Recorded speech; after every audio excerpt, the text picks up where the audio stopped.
Hi everyone. ഇന്ന് നമ്മൾ discuss ചെയ്യാൻ പോകുന്നത് മാക്സ് വെബറിൻ്റെ അതോറിറ്റി എന്നുള്ള കോൺസെപ്റ്റിനെ കുറിച്ചാണ്. അതോറിറ്റിയെ കുറിച്ചിട്ടുള്ള ഡിഫറെൻ്റ് ആയിട്ടുള്ള ഐഡിയൽ ടൈപ്പുകളാണ് അദ്ദേഹം പരിചയപ്പെടുത്തുന്നത്. അതെന്തൊക്കെയാണ് എന്ന് നമുക്ക് നോക്കാം. ആദ്യമായിട്ട് നമുക്ക് എന്താണ് അതോറിറ്റി എന്നുള്ളതാണ് മനസ്സിലാക്കേണ്ടത്. Authority is the legitimate right to exercise power and influence over others. മറ്റുള്ളവരുടെ മുകളിൽ നമ്മുടെ പവറും ഇൻഫ്ലുവൻസും എക്സസൈസ് ചെയ്യാനുള്ള നമ്മുടെ ലെജിറ്റിമേറ്റ് ആയിട്ടുള്ള റൈറ്റിനെയാണ് അതോറിറ്റി എന്ന് പറയുന്നത്.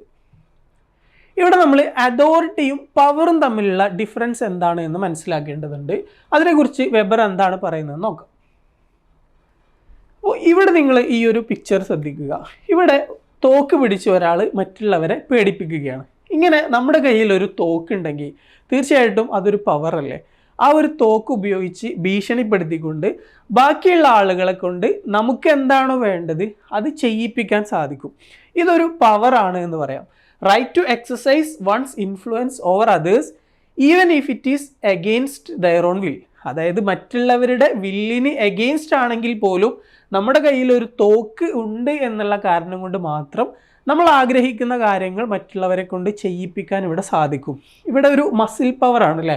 ഇത്തരത്തിൽ മറ്റുള്ളവരുടെ വില്ലിന് എഗെയിൻസ്റ്റ് ആണെങ്കിൽ പോലും അവരെ കൊണ്ട് നമ്മൾ ആഗ്രഹിക്കുന്ന രീതിയിലേക്ക് കാര്യങ്ങൾ ചെയ്യിപ്പിക്കാൻ സാധിക്കുക എന്നുള്ളതാണ് പവർ എന്നുള്ളത് കൊണ്ട് ഉദ്ദേശിക്കുന്നത്.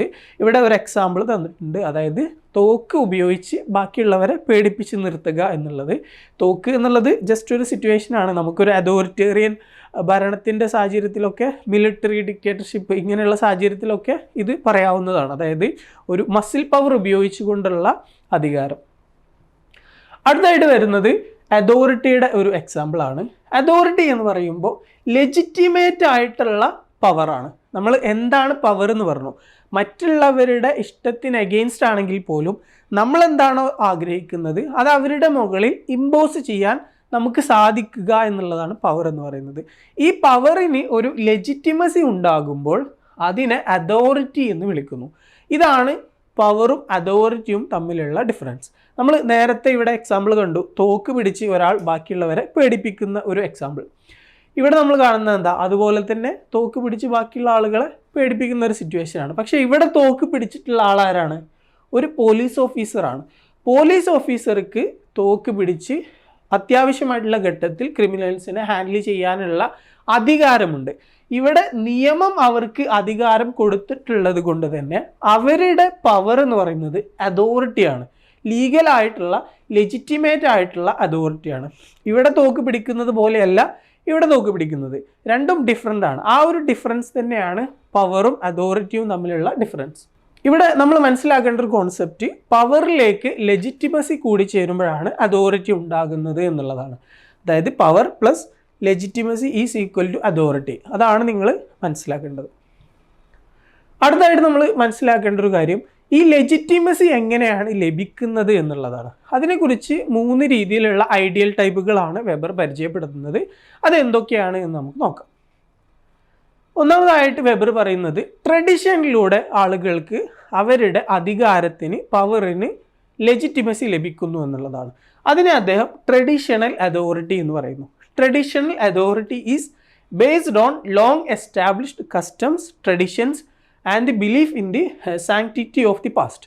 അതായത് പരമ്പരാഗതമായിട്ട് തുടർന്ന് പോരുന്നത് കൊണ്ട് മാത്രം പല ആളുകൾക്കും അതുപോലെ രാജാക്കന്മാർക്കൊക്കെ ഓരോ സമൂഹങ്ങളിൽ വലിയ രീതിയിലുള്ള സ്വാധീനവും അധികാരമൊക്കെ ഉണ്ട്. ബ്രിട്ടനിൽ നമുക്കറിയാം, അവിടെ ക്യൂനായിരുന്നു, ഇപ്പോൾ കിങ് ആണ്.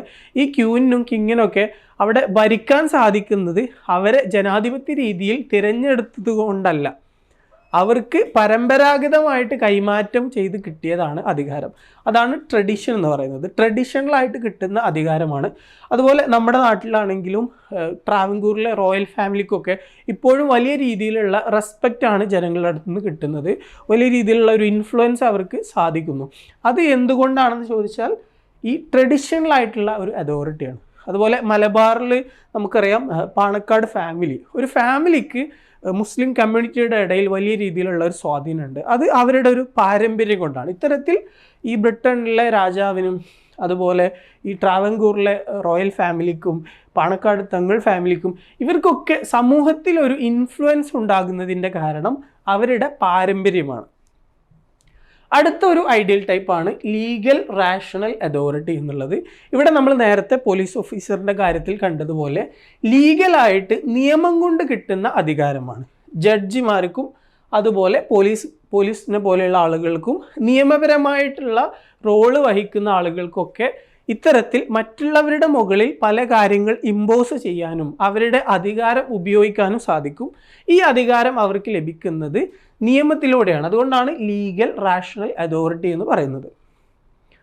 മൂന്നാമതായിട്ട് പറയുന്നത് കരിസ്മാറ്റിക് അതോറിറ്റി എന്നുള്ളതാണ്. ഇവിടെ ഒരു വ്യക്തിയുടെ ക്വാളിറ്റീസിൻ്റെ അടിസ്ഥാനത്തിൽ അല്ലെങ്കിൽ ആ വ്യക്തിയിൽ ബാക്കിയുള്ള ആളുകൾക്കുള്ള വിശ്വാസത്തിൻ്റെ അടിസ്ഥാനത്തിൽ ഉണ്ടാകുന്ന ലെജിറ്റിമസിയാണ്. അതായത് ഫോർ എക്സാമ്പിൾ ഗാന്ധിജി എന്ന വ്യക്തിക്ക് വലിയ രീതിയിലുള്ള കരിസ്മാറ്റിക് പവറാണ് ഉണ്ടായിരുന്നത്. അതുകൊണ്ടാണ് അദ്ദേഹത്തിന് ഇന്ത്യയെ മൊത്തം അദ്ദേഹത്തിൻ്റെ ലീഡർഷിപ്പിൻ്റെ കീഴിൽ യുണൈറ്റ് ചെയ്യാൻ സാധിച്ചത്.